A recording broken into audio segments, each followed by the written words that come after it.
microphone on that computer. So let me just Skype with her. Is there anything I need to do from my phone so that if a phone call's made, does it, like, I don't know how to, because I can't go to airport or it'll cancel this out. Right. Do not disturb, maybe? Let me try that just so I. Yeah.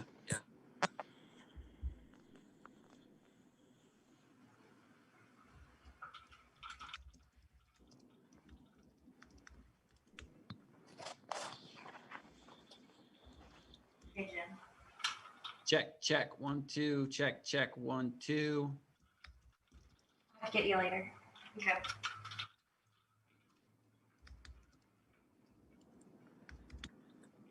Check, 1, 2, 1, 2. Checking if the lips are synced. Very close. Good. Just trying to find that Zoom app. I'm back. Yeah, I hit do not disturb, so I should be good. Okay. Okay, so Jennifer said, how am I coming in on your end? Am I blurry at all or is it clean? For me? Yeah. Or for her? Oh, everything's good. You're clear and I can hear and see everything clearly.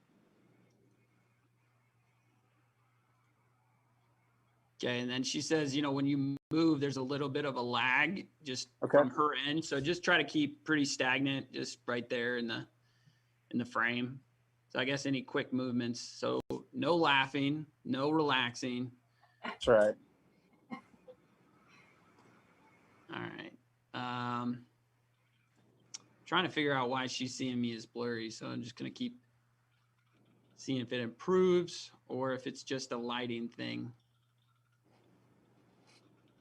My lighting. Okay. I got a fix for that.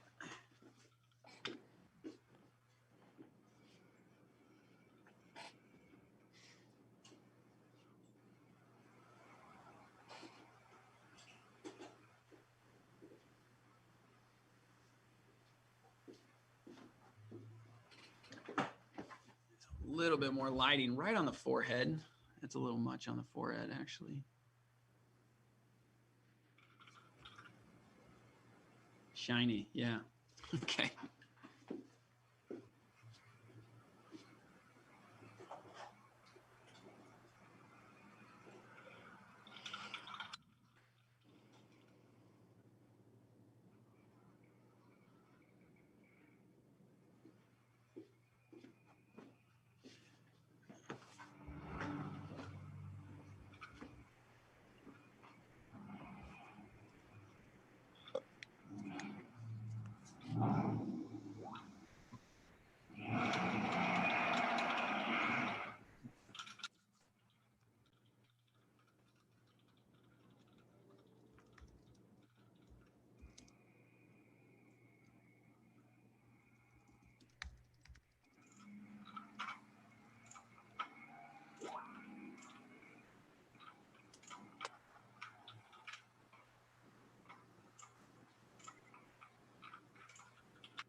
I'll be right there. 1 sec. Yeah.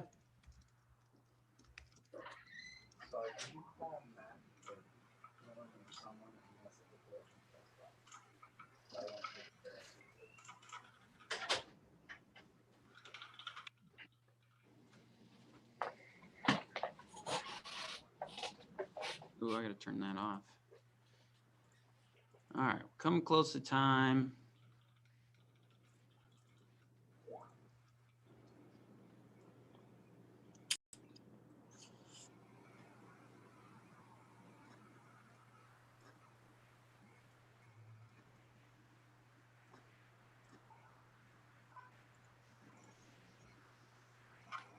Okay.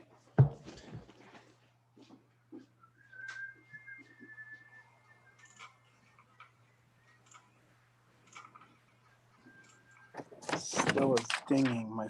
Hang on.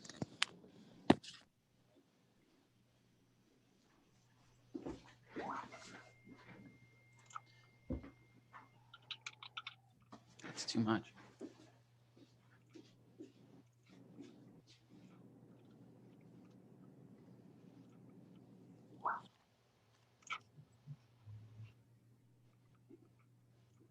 One more check.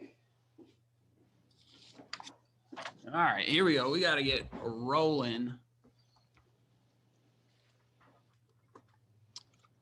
You there, Ryan? Yeah, sorry about that. Getting dings on my. Okay. Turning off my Skype notifications so those don't go off. Notifications there. And get this, share my screen. Okay, and then go here. All right, Ryan, we good? We think I'm just seeing if I should turn off this phone. 1 second here. We are right at time. So. Okay. Okay, I'm gonna go live. I'm gonna mute you right now, and then I'm gonna mute myself, and we're just gonna hang out for a minute or two, okay? Okay. Move your hand. All right, we're gonna go live, and then we'll just kind of hang out for a minute.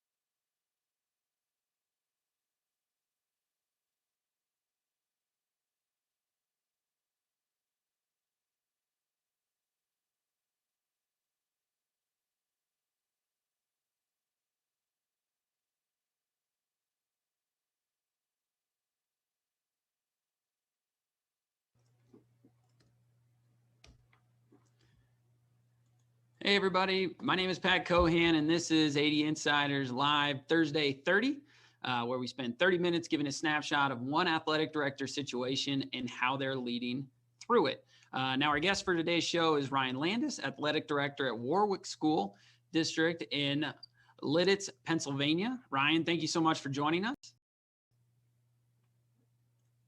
I think I got you still on mute, so let's pop off that.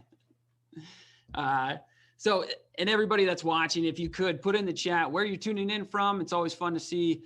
There's Hawaii. Awesome. I think Kimo Weaver, are you on like all of these? Because I see somebody from Hawaii every single show. There they go. So please put in where you're tuning in from. This is also where we're going to take questions throughout the show. We want this. They do come in every time from Hawaii. This is where we're going to be taking questions. And we want this to be as interactive as possible. What's cool about Ryan and why we brought him on the show is our main topic of live streaming. Ryan live streamed every competition last year. So we're going to learn a lot about what he learned through that process. Okay, so we figured out the chat thing there. Make sure your setting is set to panelists and attendees so everybody can see the questions you have, and maybe some of the attendees will have answers for you as well. Again, the topics for today's show, we're going to talk about live streaming. So the lessons Ryan's learned in his live streaming efforts, ticketing nightmares. Okay. So we're all going through online ticketing and school or different teams doing different things. So we're going to talk through that. And then social media success. Ryan has been successful with his social media platforms at his school. And we're going to kind of talk through how he does that and learn a little bit more about his systems. But before we do that, I want to thank Hudl for making this show possible. Those of you who are playing or not playing games right now, Hudl is helping all the teams give your teams the tools that they need to stay in the game. Our partner is offering high school athletic departments everything they need to get through the year like no other, all at no extra cost this year. Their return to play program is a 2-year agreement for an athletic department package to set up every team with Hudl's remote coaching tools and stat breakdowns, plus the Hudl Focus camera for your gym, all for the same subscription price you currently have in 2020. So it's not too early to start planning for winter sports. Not only does the Hudl Focus camera automatically record and upload video to Hudl, it can also live stream directly to YouTube or be used as a video source in a variety of broadcast software options. There are no required installation costs or cancellation fees, just a high quality automatic camera that lets you stream on your terms. To find out more about the Return to Play program, go to hudl.com/go/AD-insider, hudl.com/go/AD-insider. We're excited to have Ryan on the show. So Ryan, give us just a brief overview of the situation you have at Warwick, the size, the demographic, how long you've been there. Kind of give us that little overview. Still on mute, Ryan. Come on, man. If this thing works for you, yeah. So working yet? Yeah. We're good. We have about 320, 330s in that range graduating class.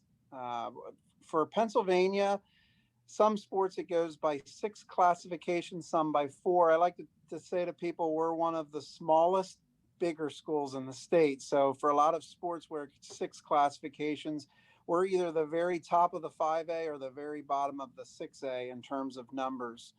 We have a high school, a middle school, and 4 elementary schools in our district, kind of a suburbs area. That's pretty much where we're at.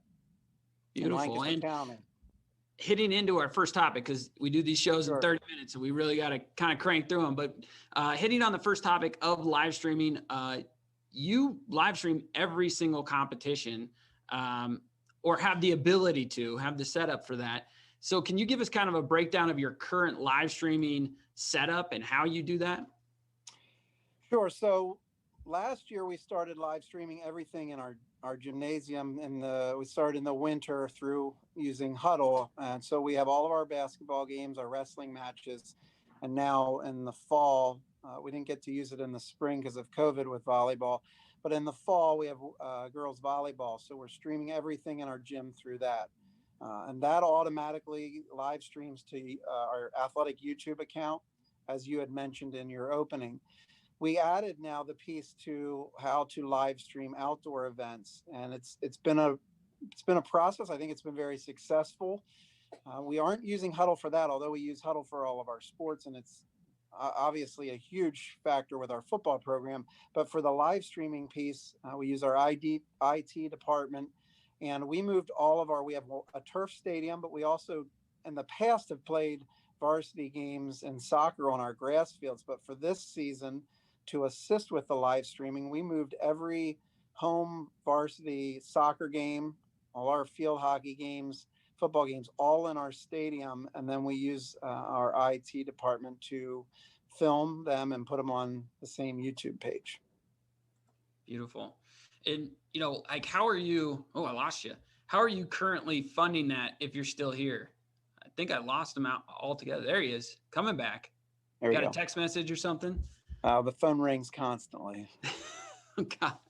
All right. So how are you currently funding the ability to have this package and to be able to live stream? Well, what we decided, and I looked at that, and my concern was I didn't want to have it be a situation where the parents group of each particular sport decides if they want to have it or not. I thought there was potential Title IX issues there because I didn't want this to be, the football team raises enough money, the boys basketball team raises enough money so they can have it. That worries me a little bit. So we just decided that I looked at numbers, moved things around, and I felt this was important enough that for the Hudl process, we're going to take this on as an athletic department, and so that every sport that Hudl works with doesn't have that excuse that they don't have the money. So we cover it that way. And for instance, our field hockey is getting as much benefit from it as football maybe. Yeah, you talk about field hockey, say the field hockey, most football coaches have an idea for Hudl specifically, and there are a lot of live streaming providers, but you use Hudl, so we'll talk about that. The football coaches know how to use it. Sure. How do you, when you buy the whole package for all your programs, take the field hockey coach, what's the process of teaching them how to use it? Like, are you the expert? Like, are you going out there and saying, hey, here's how you do X, Y, and Z? I don't think I've been called the expert of anything. No, I am not at all the expert. Huddle's been great in that regard. They have various people for different sports. We just had a Zoom call with our boys and girls volleyball coach and a Huddle rep that walked them through it. And then we utilize our own coaches. We have several of our coaches that are really, really familiar and strong with this. And so I pair them up with other coaches that are newer to this, and they kind of mentor each other. Got it. Okay. So in that process, how long does that take? How long does it take to get somebody competent with the systems? I think it varies, and I think there's varying levels of comfort with it. The piece you have to understand is kids are so quick with all of this. And so the main thing is getting like the games uploaded and so you can fool around and do some different things with it. So I don't think there's necessarily a timeline on it. Okay, but then do you trust the field hockey coach or the field hockey assistant coach who this gets delegated out to press the go live button when you want to live stream games? No, so for live streaming something in our gym, I'm the one that presses the button for that to make it go. They can schedule recordings, they can record their practices, but if we go live stream, I'm going to be the one that hits that button that hooks it up directly to the YouTube account. Got it. And I'm going to try this. I'm going to give some visuals here in terms of what you did. Cause in preparation for this interview, I actually went to your website or your YouTube page. See if this will work. God help me. Okay. So I went to your YouTube page and I started watching the live stream that you did last night, and it's going to be choppy because we're going through Zoom, but a couple things that I noticed, you're able to have the scoreboard there in the top left corner, which I thought was a nice feature. To constantly give people the clock and the score. And then you don't need like another software to be updating the score and updating the times for the viewer, right? I mean, how do you do that piece right there? Oh, I'm just such an expert at it. That's how I do it. I hire and have amazing people that make me look good. So our IT department has taken this on, and we kind of have this motto of if we're going to do something, let's do it the right way. And came to me and said, if we can get this second camera and then some device, I'm sorry, I'm not that well knowledged in what certain things are called, but a device that we ordered, they were able to plug the two cameras in together and have one that focuses strictly on the scoreboard. Now in the gymnasium for basketball games, Huddle does that automatically. So if you would watch a basketball game, you would see the scoreboard there, similar to what you see there. But that is a result that you're seeing on your screen. That's a result of a second camera that is consistently right on our scoreboard. Beautiful.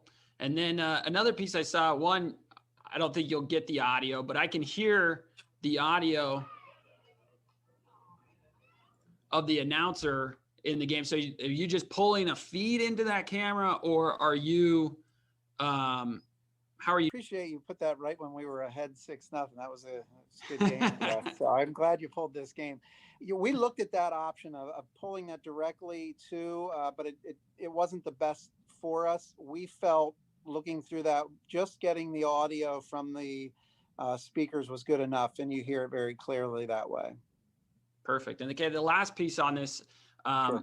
is looks like you guys had a senior night. Correct. And so I'm talking about like the value, especially right now, being able to have some sort of live stream option. We see here that you're having the seniors kind of come out and get it announced and acknowledged. So talk through that and setting that up and programming that for this game. So for field hockey, we do our senior night, or the recognition actually after the game. So it doesn't interfere with the time involved to warm up. I spoke to my IT guy that was doing the recording, and I said, I think it would be really neat if we could add this to the stream. Would you be able to stay an extra 10, 15 minutes or whatever and record that? And he was able to do that. And then this live stream still is on our YouTube page, so people can look at it. Families can send it to relatives across the country, and they can watch it. Yeah, I thought that was really cool. I mean, I was engaged. I was watching it. So Sure. I thought that was a really good production. So just talks about some of the values there, but what are some of those are kind of the obvious ones. Okay, we can share our game, more people can watch it. What are some of the hidden benefits that you've noticed in doing this across all your sports? Well, there's a recruiting piece. Not that every kid's going to be playing in college, but some of this definitely helps kids and coaches as they try to make little packages of their highlights. This is a great tool for that. So that's definitely a benefit. You mentioned that everyone can see it. We found, and we didn't necessarily, we were thinking of the families that have people that live in other parts of the country or grandparents or whatever, but we found, especially last winter, that we were hearing from a lot of current alumni that were in college and were watching a wrestling match or a basketball game from their dorm room. So that was pretty neat. And I used to coach before I was an athletic director, and I remember as a basketball coach the hours spent driving to different gymnasiums to watch games and trading tapes and all this stuff.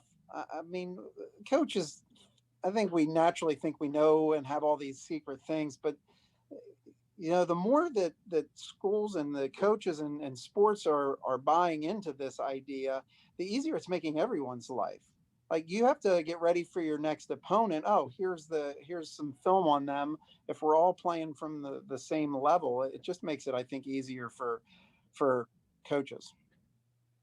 Definitely. And what about, since it does film every practice, right? How does that work? You talked in the pre-interview when we were discussing earlier how your basketball team uses it and how they're able to film every practice and like automatically scheduled. You could do that. I mean, I don't think we film a lot of it, but it's definitely an option. And it's definitely, if there's something that a coach wants to show a player that he or she isn't doing, they can film something at practice and show that pretty easily. It just gives you one more piece, one more option to break stuff down. Okay. And then this was just a question come in again. Sure. If you're on the chat, make sure you're putting in those questions. What's your current capacity? I know this is a little off topic, but your capacity for spectators right now? Well, that is a timely question because we're just working through guidance that's updated within the last hour. So right now in Pennsylvania, until today, it was at the recommendation for a while was 250 outdoors, 25 indoors. And then there were some changes where schools were allowed to make some decisions on their own. And we're still trying to kind of work through that. So for a lot of places, we're finding that they'll say that each player can have either 2 or 3 or 4, and each away player can have their parents come or a couple people come. Gotcha. And we'll talk a little bit more about tickets. I have one more question on the live stream part. The biggest lessons you've learned. You've gone through a whole year of it. So what would you say are if I was an athletic director starting out tomorrow, okay, we're going to do this. We're going to go live stream. We're going to get whatever package, whatever provider, and we're going to go forward with it. If I had coffee with you and said, okay, tell me how I not waste a lot of time, what would that advice be? Well, I think you're going to have to really be careful about the audio piece. And that has been a constant challenge that we're trying to find the right balance. So you had mentioned that if you watch our live stream, you're going to hear the noise of the game. And if you hear a hockey game, it's kind of cool to hear the ball hit the stick, or the football to hear the tackle. So we don't want to take the audio away completely. But what we're trying to work through is there's a potential that the audio can be so good that it's picking up either coaches' calls and giving information, or more, which has been a little bit of an issue that we've had to work through, is depending on where your camera is and who's sitting where they're at, it can pick up conversations. And so we've had to pull the audio twice because the conversations from fans that were too close and too loud were negative about an official or about a player. And it just made us uncomfortable. And we had to pull the audio because we had told them, listen, you're in an area where we're going to pick up noise. And they still have made comments. And so we had to err on the side of caution. And then the other piece, just to be familiar with, and it's one of the reasons I control when we go live and that is copyright issues with music. So if we have a basketball game, we start the recording whenever it starts, but I don't go live on the live stream to YouTube until the warm-ups are done, because I don't want to run into an issue that we're playing warm-up music that would violate a copyright issue. Do you think live streaming has reduced your attendance at your live events? I do not. It's tough to measure it this year because it's such a unique year, but that's one of the misconceptions I think that's out there with athletic directors is, well, if we live stream, we're going to lose this much gate. We didn't feel there was any evidence of that last winter. I mean, it may affect it if you have a snowstorm where we're at and the roads aren't the greatest, or it's icy roads or something, but we really haven't seen it. If people are planning to come to a sporting event, they're going to come to a sporting event. We've found that the people that are really tuning into the live stream are people that live further away, or have family somewhere else, or it's people that aren't watching the live stream, but they're going back and watching the recording of the live stream, either to watch the game again or when they had time to. It's kind of that argument when they started putting pro sports on cable television, they thought people wouldn't come to the game, but it builds bigger Right. fans. It gets more people wanting the t-shirts and to go to the big Yep. thing and all that. So it kind of keeps the engagement, kind of like what we're seeing on social media, which we're going to talk about in a little bit. But first, Sure. The ticketing nightmares. When I talked to you earlier about how are you doing tickets, it was kind of, I mean, it's just all over the place. So I don't know if you have the answer to this, but how do you currently do your tickets? And we'll try to get some solutions down the road here. Well, this is the challenge that you're talking about and that we discussed is kind of related to the question that was posed about capacity. So we can't just open our facilities right now and let anyone in. So we have to figure out, how do we limit the crowd and how do we manage all that? And so what we're finding in our games with other teams in our leagues, and I don't think there's necessarily a right or wrong way, but some people are giving tickets out. They're giving tickets ahead of time to the opposing school. Some are using list, where almost like a will call, you have to provide list. We have a contest today where the place we're traveling provides a Google form and the players or families have to type in their names. The challenge is we could have 5 or 6 events going on one day, and every school may be doing it differently, and just trying to manage how that works. For us, our language in our health and safety plan is the amount of tickets for each kid, and then we count the attendance as people come in. The biggest concern for us is trying to manage a home football game because of the size of the crowd, and the way we're doing it, and again, I'm not saying this is the right way, but it works for us, is we have a list, and our home football players and cheerleaders must provide us names. And then we have that at the check-in. The opposing team has tickets that they turn in when they come to our facility. We're not charging anything for the fall. So that's also taken that piece out of it. We don't have to worry about who's paying what or where that's coming from. We made the decision, as many did in our league, not to charge this fall. Okay, we had a question come in. What kind of supervisory manpower do you need for a day when you have several venues going? A lot of coffee. That's probably first and foremost. So my administrative assistant, I'm fortunate because she really pulls a lot of strings behind the scenes, but she also works almost every sporting event. So she's with me doing things. And I have another person or two that I'm very fortunate where I work. I don't have an assistant AD, but they allow me to use game managers however I need to, and I think that works really well. And then from there, we just kind of plug in the pieces. So often as the athletic director, I'm not necessarily the game manager assigned for this contest or this contest or this contest. I'll have people doing that, whether it's my admin assistant or someone else, and then I'll be kind of overseeing everything, getting to where I need to be, answering the phone when there is a problem or something's going on. And so you are no online ticketing at this moment, is that right? We are not right now. Some schools are, but we did not go that direction. But just, I think primarily is we're not charging. So we just didn't feel it was necessary to go that way. Beautiful. Okay. And then if you were to do it all again, so put us back in July 1 and they said, hey, we need a ticketing solution because we know it's going to be a problem if we don't have a plan. What would you do? Well, I'm intrigued by this Google form that the one school I was looking at has, because, as we know, people are really good at getting you information that way. And I don't know enough to say that's the way to go. Um, the challenge is, honestly, is every sport is so different. And I think that's what we're running into. So what may work for this sport, like we have a home cross country meet in about 2 hours. And, so that's all over our campus. So that doesn't look, we may have as many people.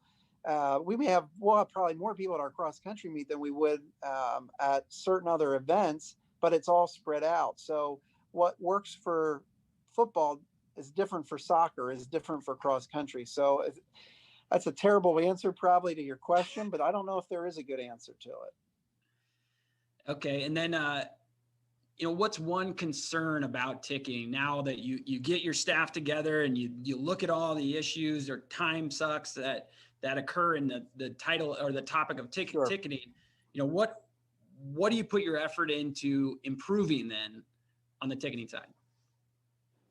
Well, I think the biggest concern I have, and we're meeting next week as some of us in our league to address this. And again, for this particular year, related to crowd limitations, is we're getting to that point where we soon have playoff contest.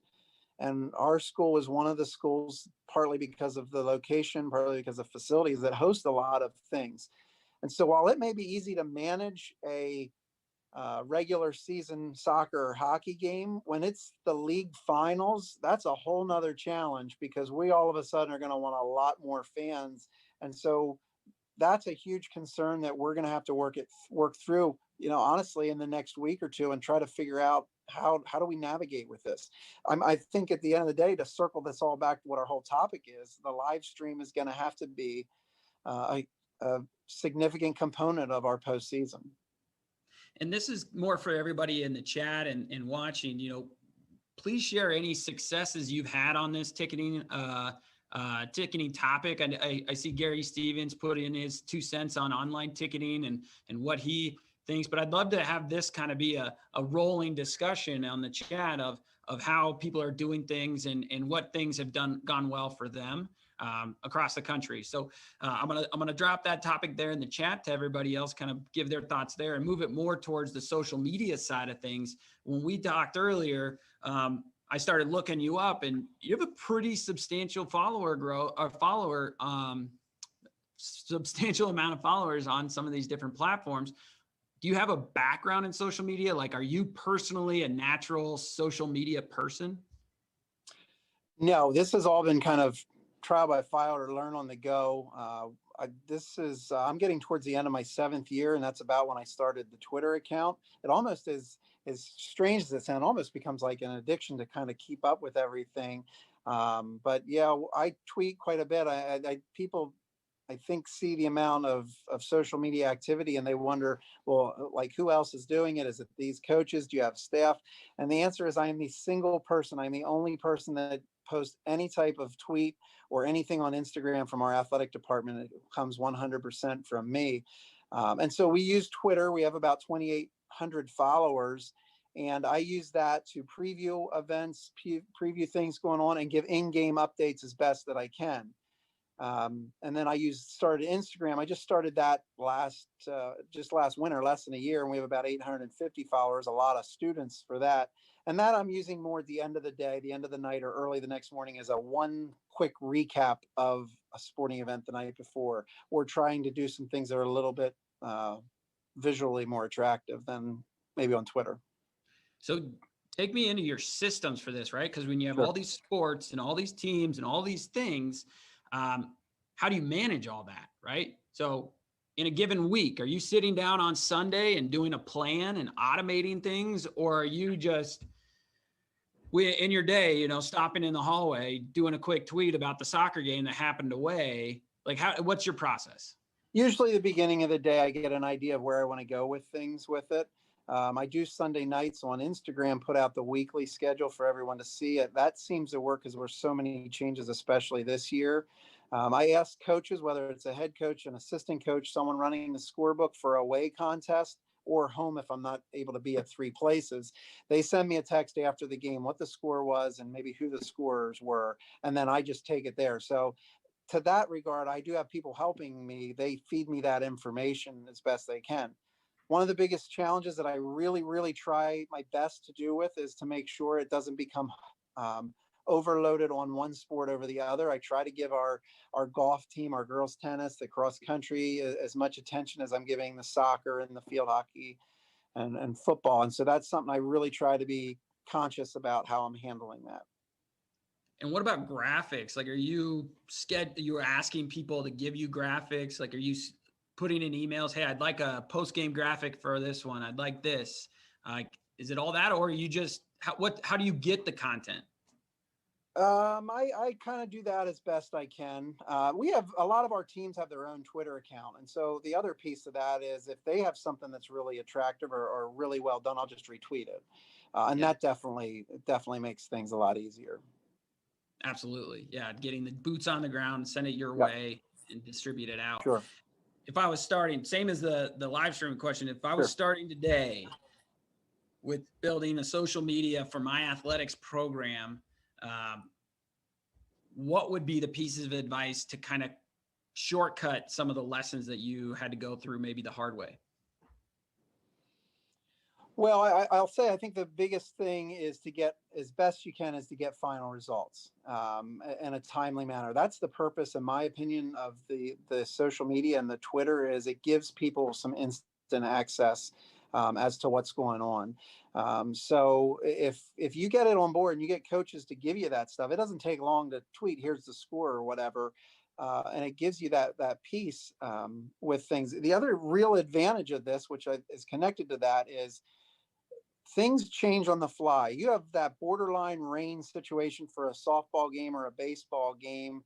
Well, this is the easiest way. I mean, obviously you have ways in messaging to get it to your team members, but to the community, to parents, if they follow you on Twitter, I can instantly on Twitter say baseball game, softball game canceled, postponed, and then whatever with it. So those are to me the biggest pieces of that. And then everything else, you just try to add a little bit and go from there. With growing your following, because that's how you get that to be a value, right? When you have 3,000 people that you can tweet out and they'll know the update, like a rain delay or something like that, then it's valuable. But if I have 0 followers and I put in all this effort, that's not going to give me that value. Sure. So, have you found any tricks or little things that have helped get you more followers? Like, is there a certain type of post that you get a certain amount of engagement and a big follower growth besides scores? Oh, there's some truth to the fact that there will occasionally be something that I post that has potential, that I know it has potential to be retweeted quite a bit. It may be a feel-good story. It may be, maybe a picture of 2 teams, opponents kind of showing sportsmanship, and you get that out there and it has a positive feel to it. And a lot of people want to retweet it. We're followed heavily by the local media. And so that's an important piece. I'll often tag the media and then they're really, really good and really quick to retweet. Every once in a while, we'll even put something in there that might be a motivational quote or something. It doesn't always necessarily have to be just about our teams. And then, there's ways to do it. You have your own personal, whether it's Facebook or other things, and you can promote an account, and then it just spreads word of mouth. And with the whole concept of a retweet, that's how it spreads really quickly. Yeah, the best advice I ever got on it is to be successful on social media, you have to be socially active on social media. So the more active you are, the more success you're going to have. That's part of the thing and why I say it becomes an addiction. Like you can't really take a day or 2 off, because if you go silent for 2 or 3 days, it starts to lose its value. Everything has to be somewhat current. Absolutely.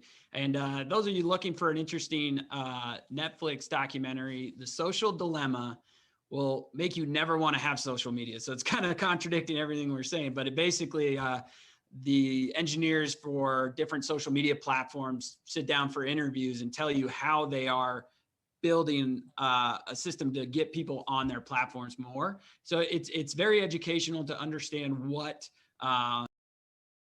the athletes that you're dealing with today are why they're so wired to the phone. I mean, the software is built to keep them on the platform, which is pretty fascinating.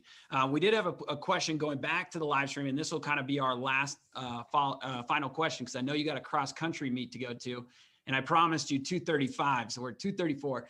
Are you doing anything or any ideas about pay-per-view, like generating a revenue off of your live stream? Yeah, that's a great question. And that is something that I know has been a topic in our league. And I know there's some schools that are looking at it. For us, I think we just kind of took the approach that everyone's been through so much, and that we just didn't feel that it was something we needed to do right now. Our seasons have all been compacted a little because we started late. So there was some savings in the fact that we didn't have quite as many contests in sports. So our officials costs, our transportation costs, all those things were reduced a little bit. So that kind of balanced out the lost revenue of not charging. But there are a lot of schools that are doing that. I think live streaming's here to stay. I think when we get back to some normalcy, I still think live streaming, we're going to look 10 years down the road and people are going to be like, what do you mean you used to not live stream? And when we get to that point, to that question, that's something I think as schools, we're going to have to figure that out. Ryan, we appreciate your time staying in with us here for the AD Insider Thursday 30. Thank you, everybody, for joining us. Love the question. Love the engagements on the chat. And definitely follow Warwick School District or Athletics on Twitter to see what Ryan's doing there. Follow us on Twitter at AD_Insider. And then also check out the Hudl Return to Play program at hudl.com/go/AD Insider. Ryan, again, thank you so much. Well, best of luck in that cross country meet.